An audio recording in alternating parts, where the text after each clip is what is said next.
to What a Cool Girl, the podcast series, where we tackle ideas raised by the iconic Cool Girl monologue from Gillian Flynn's 2014 movie Gone Girl.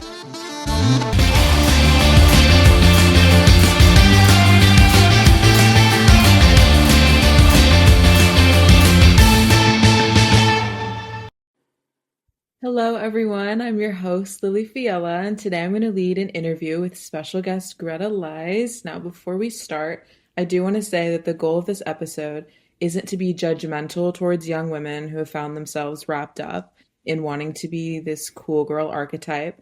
Many of us have been conditioned to value male attention and do whatever necessary to get them to like us. Now, it does take work, but it is possible to grow out of that stage and become someone that lives for themselves.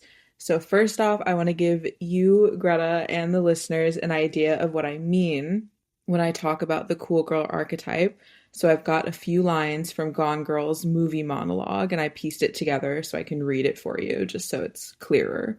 Being the cool girl means I am a hot, funny woman who adores football, poker, burping, who plays video games, loves sex, and jams hamburgers into her mouth while maintaining a size 2, because cool girls are above all hot. Cool girls never get angry. They only smile and let their men do whatever they want. The cool girls aren't even pretending to be the women they want to be. They're pretending to be the women a man wants them to be. So hearing that description, would you say that you've either ever found yourself acting that way, Greta, or have you ever held interests as a means to attract a man? And if you yourself haven't, have you experienced being around women who do that? I personally haven't really, but I definitely have seen it. What did it look like? Like, can you think of any specific examples that kind of caught your attention? Just like watching people sort of change their personality and how they act, even like towards their friends when they're around a man, like changing how they are to a way that they think would be like attractive. Yeah, I can imagine that would be crazy. I've also had that experience. Can you imagine, based on like that brief description I gave you, can you imagine any benefits for women who do embrace that kind of cool girl archetype? I mean, I imagine they get like the approval from men that they're seeking. Right. Even if it's very like not authentic for them, but like they are getting like what they want, I guess, in the end. They end up losing, I guess, more of themselves along the way. Yeah, definitely.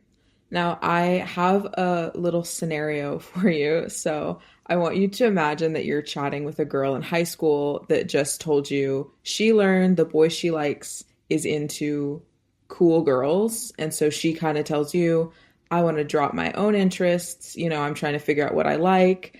I want to become his ideal woman. What advice would you give to her? To not do that, I guess. To ignore the voice that's telling her to like try and be a certain way to attract him. It's much better to be yourself and attract someone who's actually attracted to you rather than like, I guess, a character of yourself. Right. Yeah. I think it would be also after a certain amount of time, it would definitely weigh on you tremendously if you do start figuring out, hey, I actually don't like these things, but now I'm stuck like acting this way because my whole relationship with this guy is dependent on it. Mm-hmm. Okay, well, thank you so much, Greta, for being on my podcast. Of course.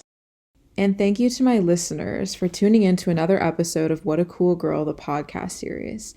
For my final episode coming up next week, I'm going to talk about how to balance wanting love from men while still being your authentic self. This is your host, Lily Fiella, signing off.